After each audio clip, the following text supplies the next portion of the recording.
Hello everyone, welcome to another video brought to you by webvidtuts.com. This is video 11 in the PHP training series, and in this video we'll be learning about arithmetic operators.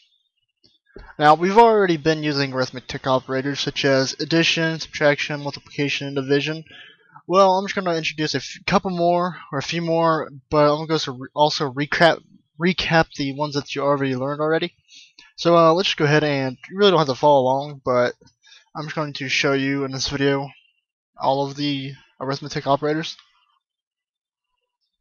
Alright, so we already learned the plus operator, which this just means addition, and it's going to do 5 plus 5, which will give you 10. And we've already learned that, and it's pretty simple, just the plus sign, as in real math. And then there's the subtraction sign, the dash. All it's doing is 5 minus 5, and that will give you an answer of 0, because 5 minus itself is 0.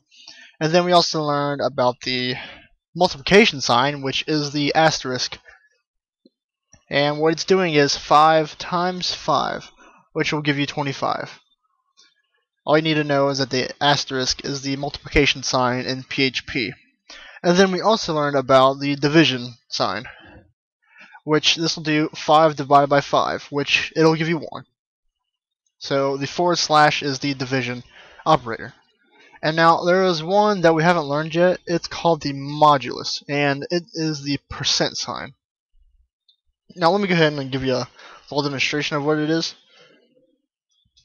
What you're basically doing is you're taking 7 and dividing that by 2. So 7 divided by 2, that'll give you about roughly, I believe, 3 point something. Go ahead and do this. 7 divided by 2. It'll give you 3.5, right?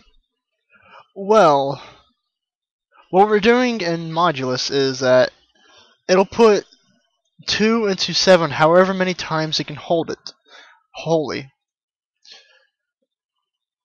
And the modulus is actually getting the division remainder. So if you actually did long division in school, I think I did it in like 5th grade or 6th grade, something like that.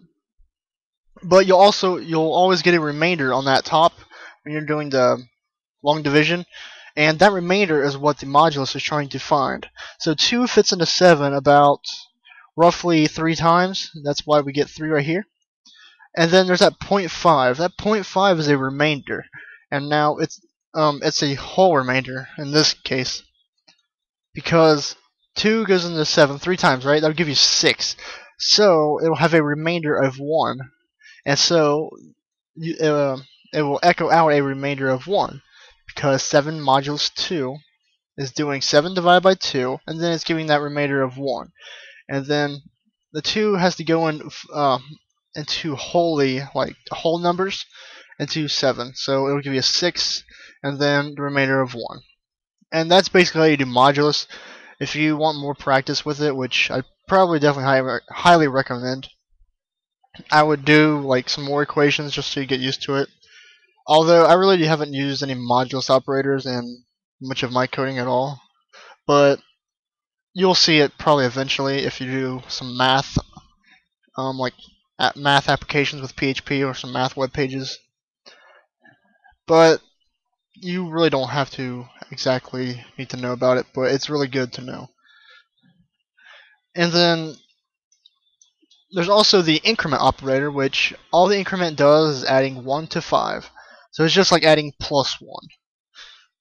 So that's all the increment operator does. And we'll be using the increment operator when we do loops, like for loops and all the kinds of loops like that. And then there's the opposite of the increment operator, was a decrement. I think that's how you say it. Decrement operator, which is just basically minusing 1 from 5. And that is the end of this video. Hope you guys enjoyed this video and learned some more about some arithmetic operators inside PHP. Go ahead and subscribe on our YouTube channel and register as a member on our site at webvidtuts.com. Thank you all for watching and have a good day. Goodbye.